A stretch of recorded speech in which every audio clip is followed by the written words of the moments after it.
Hello everyone, good morning. Welcome back to our channel struggle life स्त्री।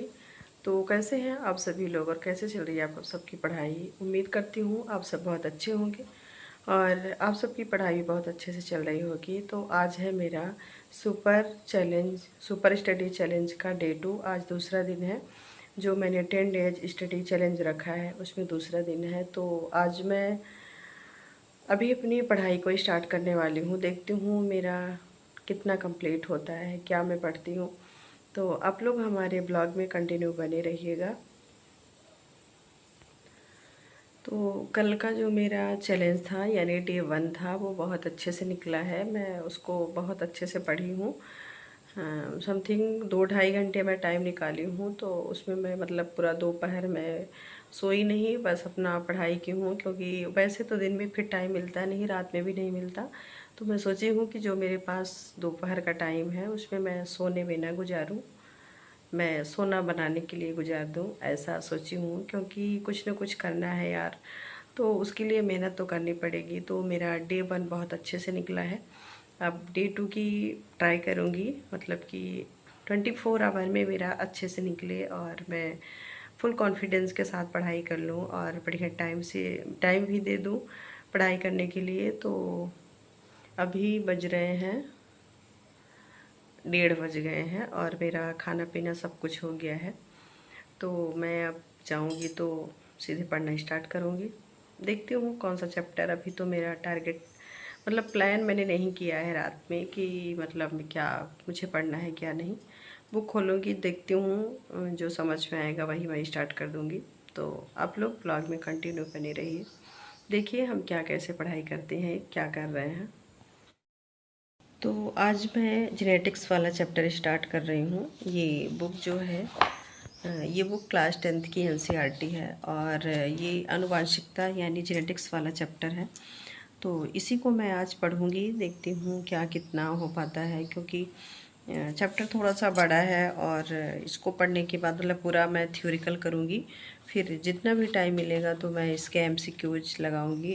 हालांकि मैंने एक बार इस चैप्टर को पढ़ा, ये देखिए उसके पहले जब मैं पढ़ी थी, आई थिंक पिछले साल शायद मैंने पढ़ा था ऐसे अप्रैल या मई में पढ़ी थी। तो उस टाइम पे मैंने अंडरलाइन भी किया था और मैं शॉर्ट्स नोट भी बनाई थी। मैंने कई वीडियो में बताया है कि मैं शॉर्ट्स नोट जो है वो मैं बुक में ही कंप्लीट कर लेती हूँ, थोड़ा सा हाईलाइट करके, और जो मुझे इम्पोर्टेंस लगती है वो चीज़ मैं लिख लेती हूँ। जैसे यहाँ पे ये जो भी मुझे इम्पोर्टेंस लगे तो मैं उसी साइड में लिख ली। बाकी जितने भी इम्पोर्टेंट टॉपिक है, जो भी मुझे इम्पोर्टेंट लगता है तो मैं हाईलाइट अगर रहता है तो ठीक है, नहीं तो मैं लाइन टू लाइन अंडरलाइन करते जाती हूँ। आप देखिए यहाँ मैं पूरा अंडरलाइन करके ये चीज़ मैं पढ़ी हूँ।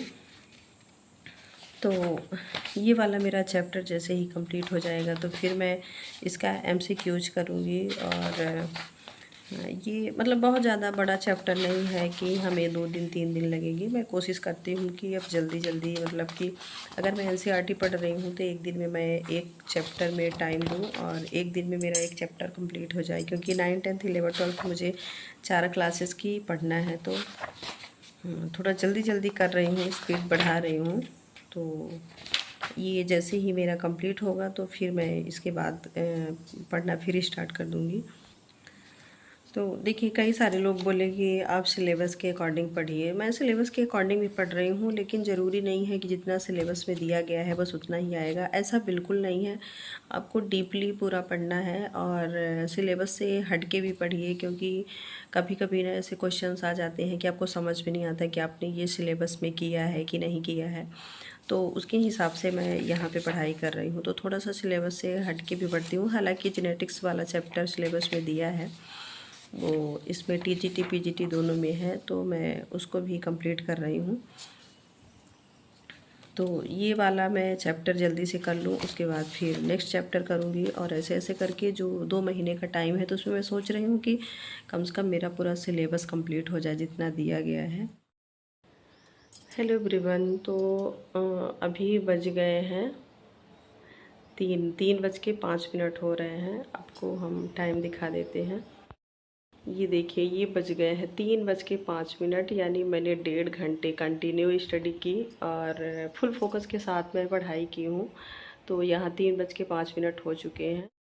और अब थोड़ा सा बेटी भी सो रही है तो उसको जगा के खाना पीना खिलाऊंगी, फिर चली जाऊंगी शॉप, क्योंकि वहाँ भी ज़रूरी रहता है। तो सुबह अगर किसी दिन गई तो ठीक है, अगर नहीं जाती हूँ तो फिर शाम टाइम जाना जल्दी पड़ता है। तो अब मैं जैसे 3:30 पौने 4 तक चली जाऊँगी दुकान। और आज का जो मेरा टारगेट था वो भी कंप्लीट हुआ। मैंने जेनेटिक्स वाला चैप्टर बहुत अच्छे से पढ़ा, हालांकि इतना ज़्यादा टाइम नहीं दे पाई, 1.5 घंटे ही पढ़ी हूँ, यानी कि मैं 1:20 पे पढ़ने बैठी थी तो 3:05 तक मैं पढ़ी हूँ।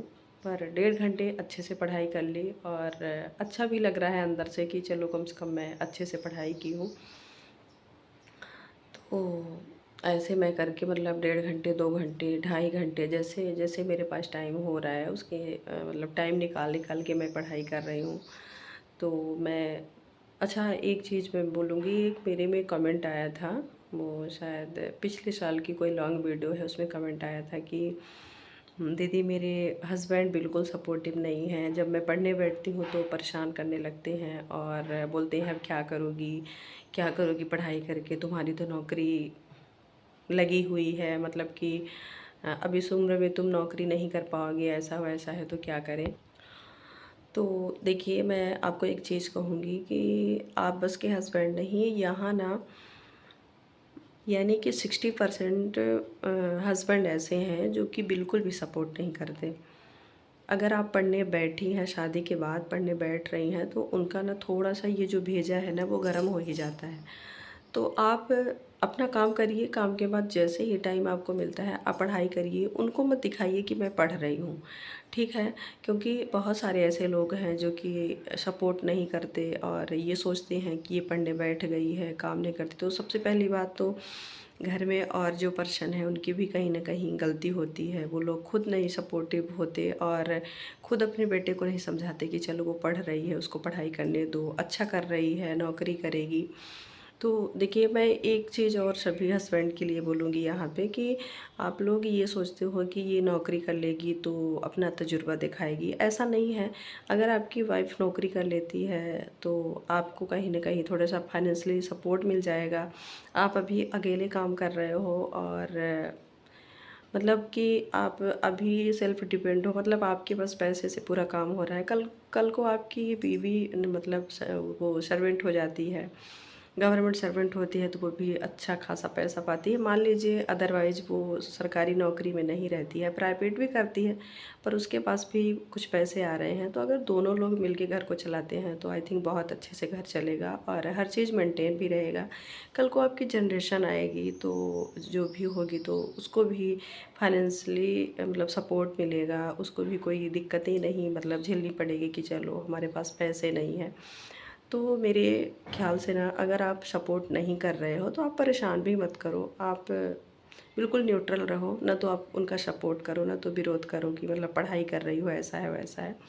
अगर आपकी बीवी जो है वो शादी के बाद अगर पढ़ने का सोच रही हैं तो आपको गर्व होना चाहिए, आप प्राउड फील करो कि हमारी जो वाइफ है वो शादी के बाद भी पढ़ना स्टार्ट कर रही है। और आपको खुश होना चाहिए, बजाय कि आप उनको डिमोटिवेट कर रहे हो, परेशान कर रहे हो। तो ऐसा आप बिल्कुल ना करिए। जितने भी हस्बैंड हैं और जितने भी एस्पिरेंट जो हमारी वीडियो देख रहे हैं, अगर आपकी शादी हुई है तो उनके लिए भी है, जिनकी शादी नहीं हुई है वो भी प्लीज़ देखिए और समझिए कि कल को आपकी भी वाइफ हैं और कोई स्टेप लेती हैं, पढ़ना चाहती हैं, तो आप उनको आगे बढ़ाइए और उनका हौसला मतलब बिल्कुल बनिए। ये नहीं कि आप उनको डिमोटिवेट करिए, परेशान करिए, ऐसा बिल्कुल मत करिए।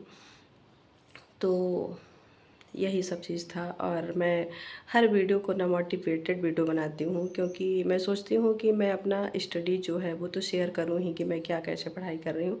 उसके साथ साथ बहुत सारे ऐसे एस्पिरेंट्स हैं, बहुत सारी ऐसी लेडीज़ें हैं जो बहुत सारी कठिनाइयों का सामना कर रही हैं, बहुत सारी चीज़ें फेस कर रही हैं। किसी के फैमिली मेम्बर ख़राब निकलते हैं, मतलब सपोर्ट नहीं करते, अगर हस्बैंड सपोर्टिव है, किसी का हस्बैंड ही नहीं करता। तो बहुत सारी ऐसी लेडीज़ें हैं। तो मेरा पर्पज़ ये चीज़ रहता है कि मतलब हर हाउस वाइफ मोटिवेटेड हो और उनको अंदर से भी लगे कि चलो मैं भी कुछ कर सकती हूँ। तो इसी पर्पज़ से मैं वीडियो बनाती हूँ। मेरा पूरा ये चीज़ नहीं है कि मैं अपना जो सेल्फ स्टडी है उसी बस को मैं शेयर करूँ, ऐसा बिल्कुल नहीं है।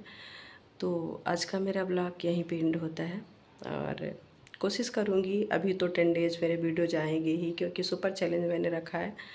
पर ट्राई यही करूँगी कि मेरी हर दिन वीडियो आए और मोटिवेशन वीडियो आए, ताकि आपको भी कुछ नया सीखने को मिले।